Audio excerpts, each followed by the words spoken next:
Hi guys, good morning. For today, class recognition ni Kuya Lucas at ni Kuya Aki. Nandito muna nga tayo sa classroom ni Kuya Lucas.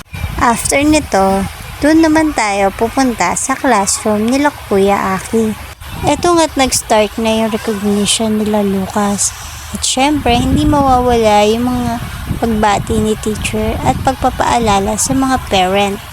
At kami naman po ay nagpapasalamat sa mga teacher na matyagang nagtuturo sa aming mga anak at sa mga co-parent na laging nakasuporta. At paano ba yan? Sa pasukan, tayo ulit ang magkikita. Huwag kayong magsasawa, mahaba-haba pa ang pagsasamahan natin. So, ito na nga yung mga pinakahihintay ng mga bata. At makikita nyo naman sa kanilang mga mata na masayang-masaya sila sa kanilang mga natatanggap na award. Kaya tayong mga magulang, huwag tayong magsasawang suportahan ang ating mga anak. Dahil naniniwala ako na malaki ang epekto nito sa kanilang paglaki. Dahil napakasarap sa pakiramdam ng isang anak ang makitang sinusuportahan siya ng kanyang mga magulang. At ito naman ang kanilang ibinibigay sa atin, ang kanilang mga karangalan na nakukuha nila sa kanilang mga klase.